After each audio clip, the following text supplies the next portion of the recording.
let's start with the characters you play. Can you tell me a little bit who you play and a little bit about them, him?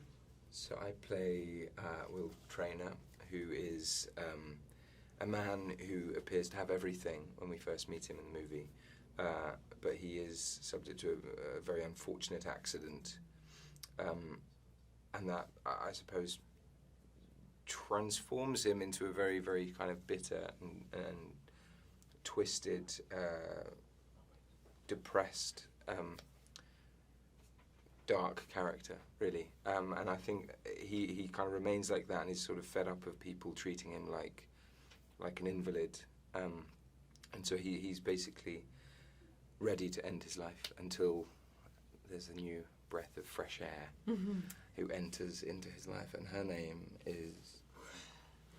Louisa Clarke. I play Louisa Clarke, and she is an incredibly optimistic, chirpy individual who lives in a very bustling household in a very small village, and is kind of the heart of that family. Really, they're very, very close, and she is very content living her life, working in the buttered bun, pouring the teas, and there comes a point when her father loses his job. Her sister has to get rid of her job because she wants to go back to university. So the responsibility falls on Lou's shoulders to carry the family. So that encourages her to go out and find a proper job. And after a series of failed job opportunities, she stumbles upon the chance to be a caregiver to Will Traynor, who is a quadriplegic and lives in the big castle in the village. And it's from then on that a very unlikely pair finds love. Nice. Now, this is a different role that we're seeing you in. Most people have seen you in a bit of a darker role, so this is going to be new to a lot of your fans. So, were there any challenges in playing in such a different role, or was it easy for you? Well, the funny thing about me getting to play Lou was that it might seem to outsiders like it's a big departure, but this is very much who I am. Daenerys is the one that I'm doing most of my acting in. I mean, I got Daenerys in me for sure, but Lou is, I'm like 90% Lou. So this was 99. 90, maybe more. So this was just like the easiest transition I've ever had to do, and it was a joy being able to be there every day and be Lou. It was happy days. Great. And were there any challenges in playing Will? Did you learn anything from playing it? Did you need to sort of research to play it? Yeah, there were a hefty amount of challenges that came along with playing Will, actually. One, fully understanding his reasoning and his decision-making and kind of getting on board with that. It's one of those things, I've never been familiar, I've never explored the world of quadriplegia or in fact any disability really, and so for me this was a really eye-opening experience, one that I kind of wanted to grab with both hands and I pushed myself basically to do the part justice. So there was a lot of physical challenges. I wanted to lose weight in order to look frail and weak and tired. It was really struggled with kind of sitting still for long periods of the day. But emotionally, it was draining, honestly. And I know that, I'm pretty sure that Emilia feels the same. Yeah. It was an incredibly... Yeah. I mean, when you watch the movie, you'll see it's an emotional roller coaster. And so... It was tough. It was just really hard work, It was... But it didn't feel like hard work, but like... I pushed myself harder than I've ever pushed myself, and I literally lived this for, well, I still do. It means I'm so attached to it, and it's so special to me.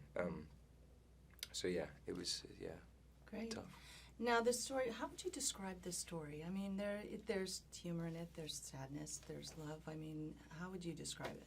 Well, I think the easiest way to describe this is a love story, because that's really what the heart of it is. And you happen to be faced with quite a kind of obstacle in the beginning, and I think Lou's reaction to Will's disability is then going to become, hopefully will become the audience's reaction, which is, it's not that she's scared of, that she's alarmed by, any of that. It's the man. It's the reaction to the chair. And so I think that hopefully this movie will allow people to see past that and have the disability be the least interesting thing about Will, and the most beautiful thing being the love story. And ultimately it's a star-crossed lovers story, really, but just in a very... a new setting. In a new setting. In a new... Yes. So, in saying that, what do you think each character is attracted to in the other character? What is the attraction there? Well, I mean, there's... With this one, there's... He shows her what she can be. She writes him off as a snob when she first meets him because he isn't as warm and as kind of loving as she's used to sort of being around with people. But the charm and the charisma and the intelligence and the experience. The experience, yeah, exactly. The kind of the worldliness of him that is so miles away from everything that Lou has experienced up until this point is just intoxicating. And I think that when she sees, it's also what people always say, it's the way he looks at her. Mm. That's it. Mm-hmm. And it makes her feel like an entirely different person that actually she quite likes being. And I think Will just loves her honesty and her uniqueness. She is Lou Clarke, and there's no one else like her. He's never met anyone else like her. He's never been kind of forced into a situation that's meant that he's had to make friends with someone like this. But she's not afraid of him in a great way. And I think so many people up to that point had looked at him and seen the wheelchair and not the person sitting in it. And I think she's not afraid of telling him that he's being a nasty person when he's being a nasty person, and giving as good as she gets. So he finds his sparring partner. He finds that thing that he has lacked for so many years, and she brings out the best in him. Like, she brings out the light in him, and I think that you can't argue with that. That's really beautiful saying. Lastly, what do you hope audiences take away from the film when they see it, Emilia? Well, I hope that they take away that judging people at the first hurdle is never the right way to go. And I also I hope that they take away that life is incredibly precious and temperamental. And so with that in mind, if you've got it, in whatever capacity that you're living your life, you should be living it to the fullest that you can.